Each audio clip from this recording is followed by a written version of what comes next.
하나님 말씀은 사무엘상 17장 41절에서 47절까지 교독을 하겠습니다. 41절에서 47절까지입니다.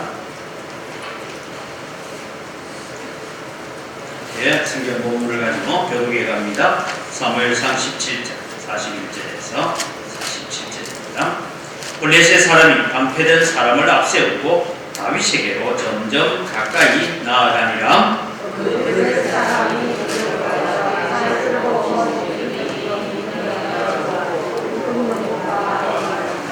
블레셋 사람이 다윗에게 이르되 내가 나를 개로 여기고 막대기를 가지고 내게 나아가느냐 하고 그의 신들의 이름으로 다윗을 저주하고 그 블레셋 사람이 또 다윗에게 이르되 내게로 오라 내가 내 나라를 공중의 들과 들짐승에게 주리라 하니라. 다윗이 블레셋 사람에게 이르되 너는 칼과 창과 단창으로 내게 나아오거니와 나는 만군의 여호와의 이름으로 내가 모욕하는 이스라엘 군대의 하나님의 이름으로 내게 나아간다. 오늘 여호와께서 너를 내 손에 넘기시니 내가 너를 쳐서 굴곡을 베고 블레셋 군대의 실체를 오늘 공중의 새와 땅의 들짐승에게 주고 온 땅으로 이스라엘 하나님의 계신 줄 알게 하시고 또 여호와의 구원하심이 칼과 창에 있지 아니하므로 이 무리에게 알게 하리라. 전쟁은 여호와께 속한 것인즉 그가 너희를 우리 손에 넘기시리라.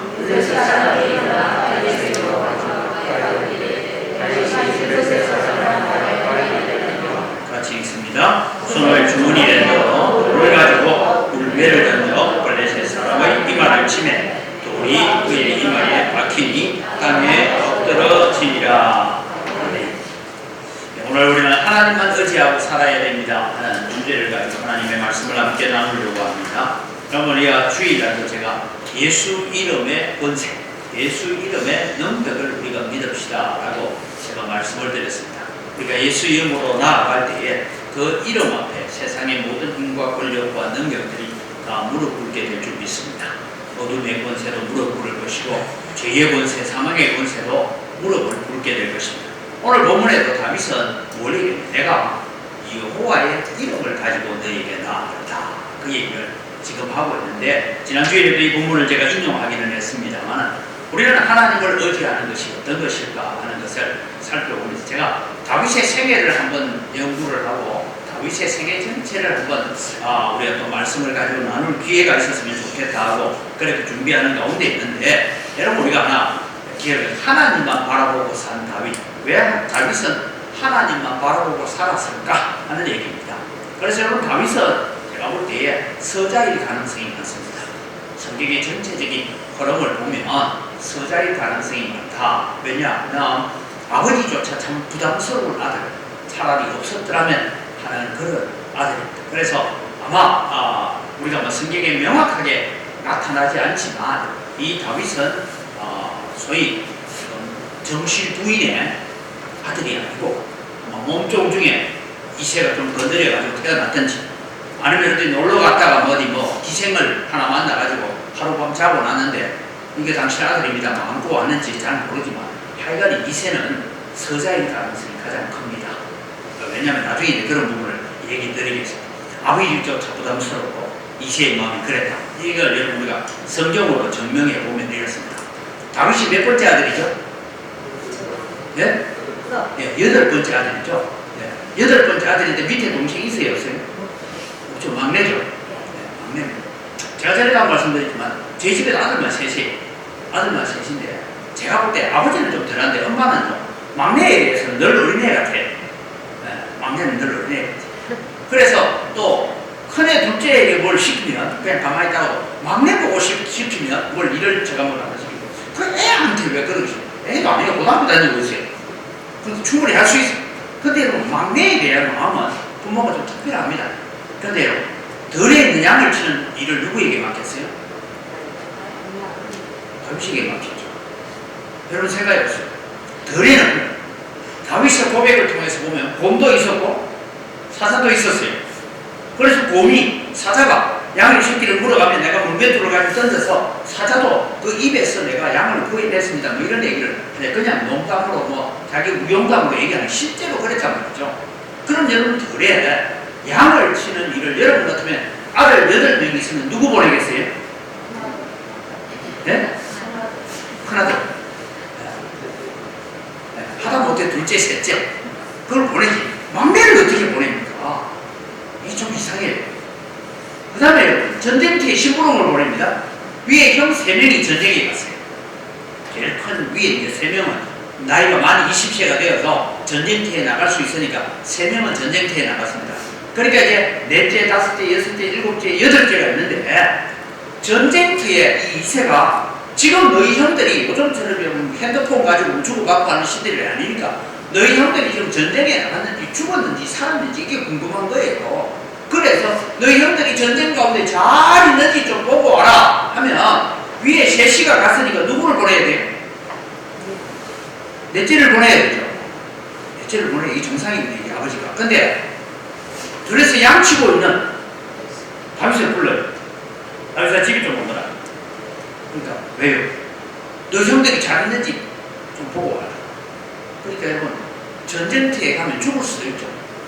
물론 요즘처럼 총을 쏘고 대포 쏘는 시절이 아니기 때문에 이 전장이라는 것이 딱 이렇게 형성하고 그래서 활을 쏘아서 날아올 수 없는 거리 정도까지 가면 안 죽어요. 근데 하여간 그래도 전쟁터를 보내는데 괜히 덜해서 안 그래도 고생하고 양치고 있는 이 아들을 불러다가 너가 형 좀 보고 와라. 그럼 넷째는 많아. 좀 이상하지 않습니까? 그래. 그 넷째는 뭘까? 근데 여러분 이 다윗을 대하는 2세의 태도를 보면 아까 제가 말씀드린 서자인 가능성이 많다.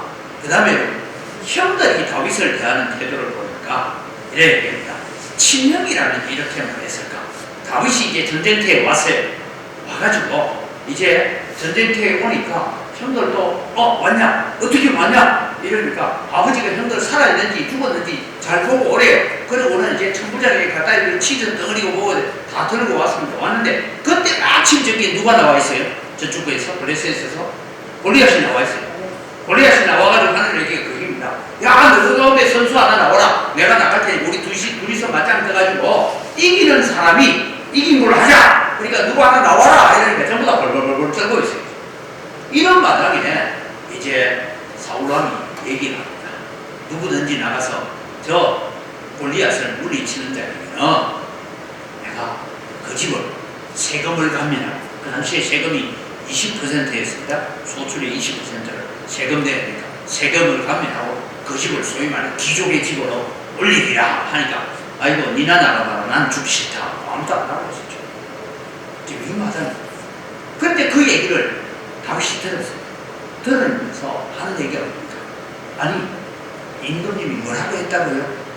임금님이 이 골리앗을 물리치는 사람은 자기 사위를 삼고 세금을 면제하고 그렇게 하겠다. 여러 가지 대우에 대한 얘기를 서로 주고받고 얘기를 하고 있는 이 얘기를 형 엘리압이 듣습니다. 장자 엘리압이 그 얘기를 듣고 이런 말을 해요. 같이 읽어볼까요?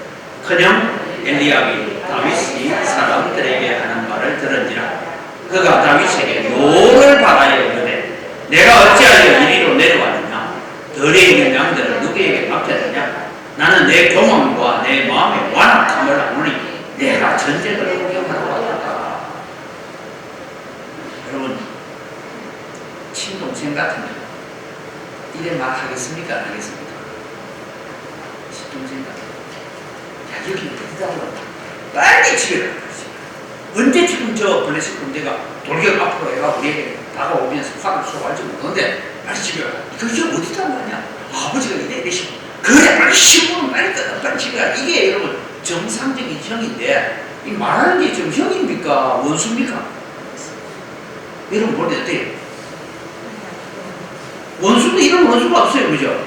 그러니까 평소에 뭔가 하면은 아버지의 마음이 이 형들의 마음에게로 전달되어 있었다는 거죠. 네.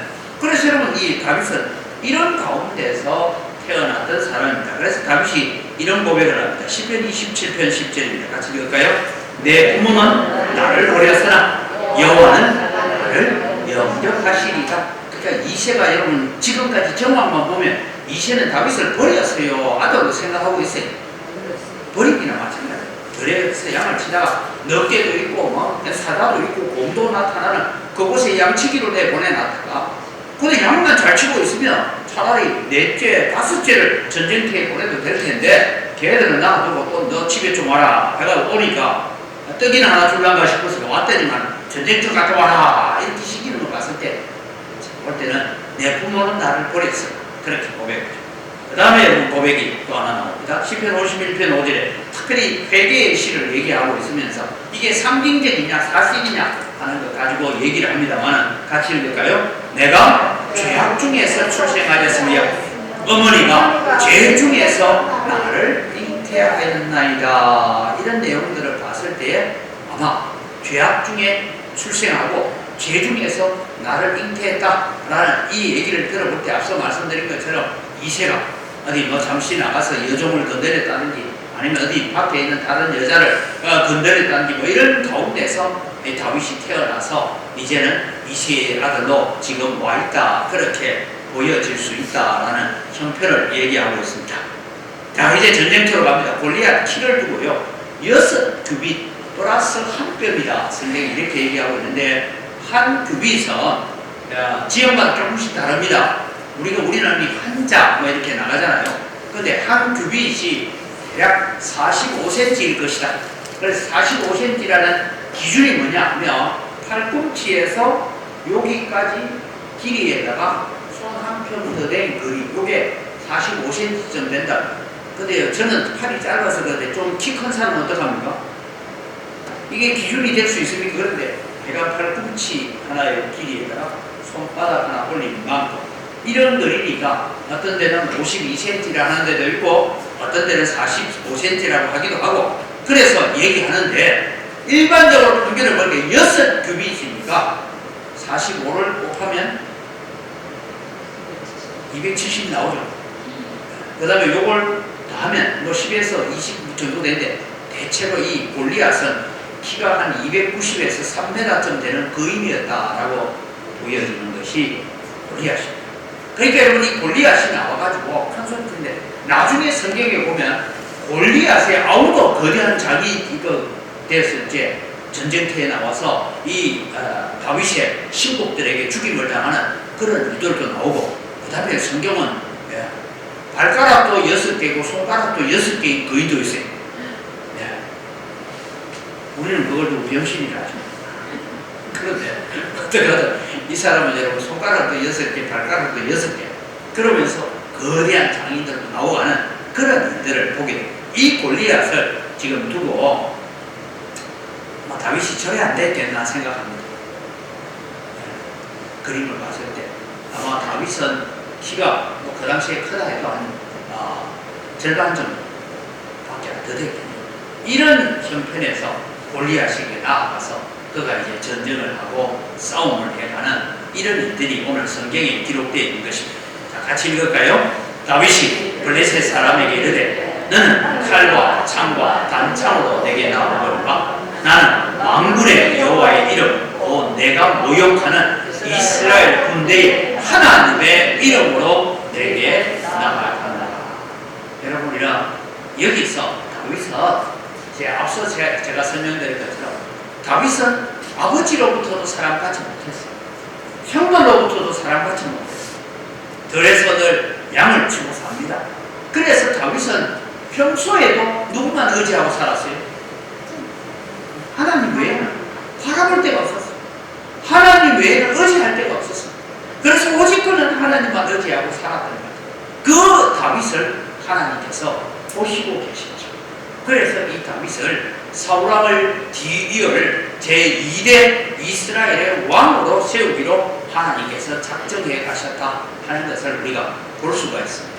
여러분 하나님 나라는 어떤 사람을 통해서 세워가느냐 하면 하나님만 바라보는 자, 하나님만 의지하는 자, 하나님의 이름만 붙드는 자를 통해서 하나님의 나라가 세워가는 줄 믿습니다. 그렇다면 여러분 오늘 수요기대에 나오신 여러분들도 살아가면서 참 세상에 우리는 의지할 것 많습니다. 내 지혜도 있고 지식도 있고 내 기술도 있고 실력도 있고 돈도 있고 자식도 있고 많은 것을 우리가 의지할 수 있지만 그러나 여러분 우리는 하나님보다 내가 더 의지하는 것은 우선이다. 그래서 우리는 하나님만을 의지하고 하나님만 바라보는 자가 되어야 됩니다. 그래서 하나님께서 어떤 사람을 사용하시느냐. 자, 여러분 이제 이 물맷돌 던지고 하는 얘기가 이렇게 나오는데, 자, 믿음과 행동하는 삶, 즉 신행일치. 여러분 우리는 언행일치라는 말을 바깥에서 많이 듣습니다. 그러나 성도들은 언행일치가 아니라 신행일치. 믿는 것과 행동이 일치하는 삶을 살아야 되는데 어떻게 사는 것이 하나님 앞에 쓰임 받았느냐 보니까 오늘 성경을 통해서 앞에 보면 물맷돌을 5개를 준비해요. 근데 여러분 다윗이 던진 물맷돌이 첫 번째 게 맞았을까요? 두 번째 게 맞았을까요? 세 번째 게 맞았을까요? 성경에 첫 번째라고 얘기 안 해요. 물맷돌 던졌는데 맞았대요. 처음 던진 게 맞았다라고 말하지는 않습니다. 이게 무슨 의미를 하냐면 내가 최소한 5개 정도만 들고 나가면 5개 중에 하나는 내가 맞출 수 있다. 왜냐하면 이게 지금 사람이 움직이고 있잖아요. 움직이고 있으니까. 그래서 5개를 준비했는데 제가 볼 때는 다윗은 평소에도 물맷돌 던지는 연습을 많이 하고 살았다라고 생각합니다. 여러분 물매라는 것은 저 중간에 있죠. 선 중간에 돌을 내가지고 양손을 잡고 돌리다가 줄을 하나만 탁 놔서 던지는데 제가 저 물매 던지는 거 이스라엘 가서 해보니까 잘 안 맞더라고요. 여러분 우리 저 공 던져가지고도 뭘 맞추기 잘 안 되잖아 이게. 잘 안 되더라. 그런데 다윗은 평소에도 굉장한 많은 연습을 하고 있어요. 그 다음에 첫째가 실패하면 둘째가 실패하면 셋째. 그래 최소한 5개 정도 던지는 동안에는 우리가 맞출 수 있지 않겠냐. 그런 준비를 하고 갔습니다. 그 다음에 이거는 하나님이 함께 해야 한다는 믿음을 가지고죠. 여기 여러분 성경에 내가 만군의 여호와의 이름으로 할 때에 이 만군의 여호와라는 얘기는 뭐냐면 만군, 군사라는 뜻입니다.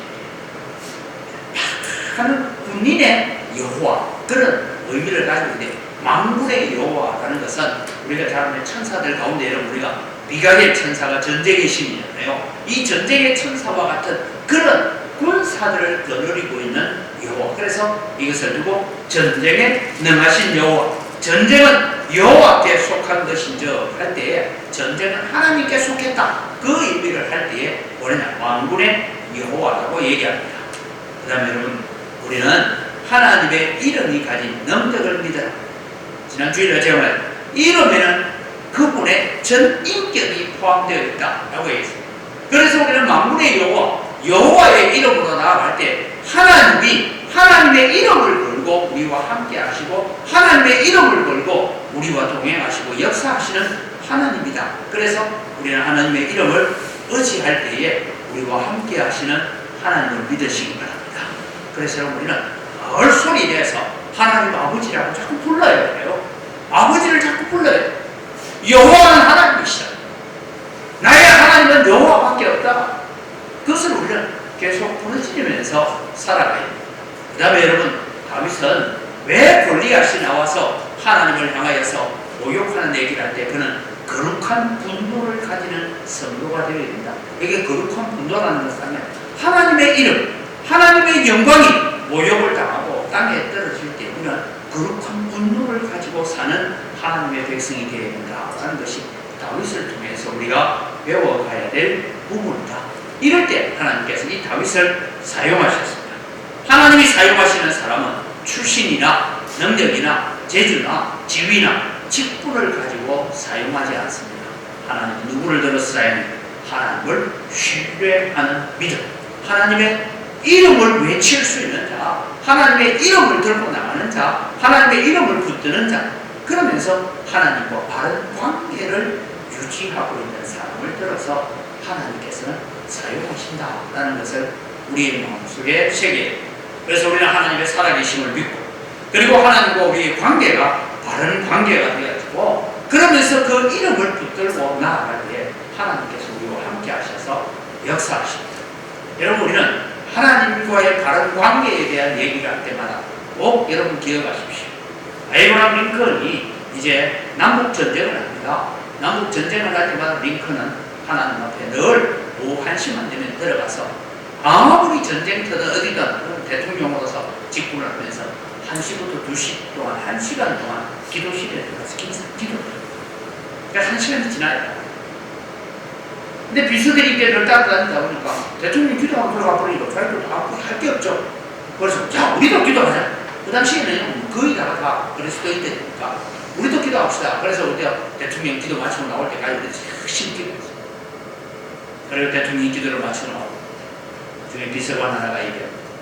각각 기도하고 들어가니까 우리도 별로 할 일이 없고 해서 우리도 같이 합심하여 기도했습니다. 하나님 우리 편이 되어서 이 전쟁을 승리하게 해주십시오라고 기도했습니다. 그러니까 링컨이 이러면 무슨 기도를 그런 기도를 하는 거예요. 당연히 그 기도 해야 안 됩니까?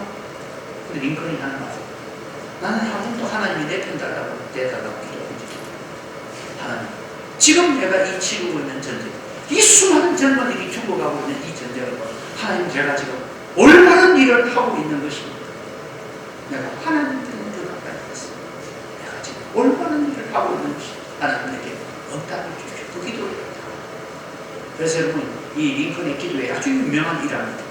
오늘 여러분 우리는 하나님이 내 편이 되어 주십시오가 아니라 내가 하나님 편으로 더 가까이 가야 됩니다.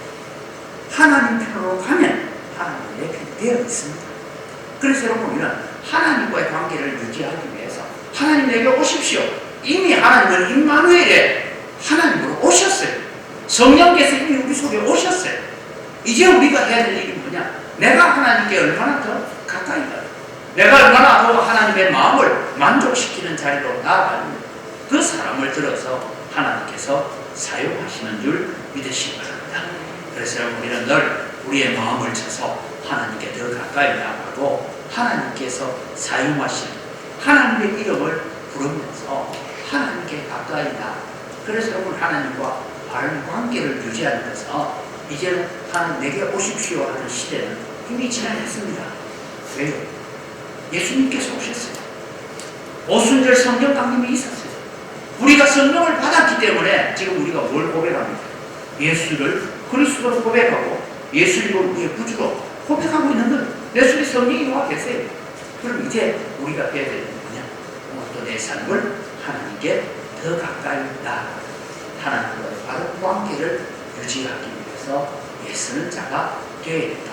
하나님은 그런 사람을 들어서 사용하신다 라는 것을 오늘 우리는 다윗을 통해서 하나 배워가야 됩니다. 다윗은 우리가 성경에 명확하게 적고 있지는 않지만 다윗의 삶이나 이새가 다윗을 대하는 것이나 큰형 엘리압이 다윗을 대하는 여러 가지 모습을 봤을 때에 다윗은 서자로 태어나지 말아야 될 아들로 태어나서 이새의 가정에 큰 근심 덩어리고 수치 덩어리처럼 보여졌지만 하나님은 이 다윗을 들었어.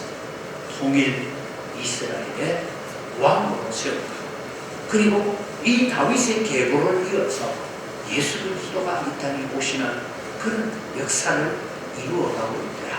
그렇다면 오늘도 우리는 다윗은 들에서 밤이나 낮이나 양을 치면서 오직 하나님을 바라고 아버지를 의지할 수도 없고 형을 의지할 수도 없고 우리 엄마는 어디 가버린지 모르겠고 이런 가운데서도 그는 하나님만 의지하고 하나님만 바라보며 살았던 것을 그런다고 하나님만 바라보며 산 것이 아니라 늘 물맷돌 던지는 연습도 하고 경건의 연습을 계속해 갔다라는 것이죠. 여러분 제가 이렇게 적은 이유는 있습니다. 하나님과 나와의 관계.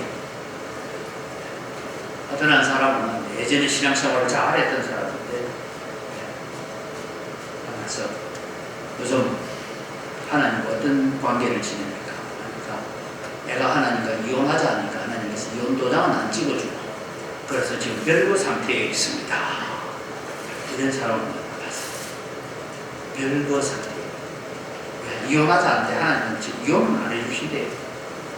오늘 여러분은 하나님과 나와의 관계가 정상적인 관계인지 아니면 별거 상태에 있는지 이혼 직전에 있는지 오늘 우리가 우리의 마음이 하나님과 어떤 관계에 서 있는지를 점검해 가는 것이 오늘 우리가 다윗을 통해서 바라볼 수 있는 것입니다.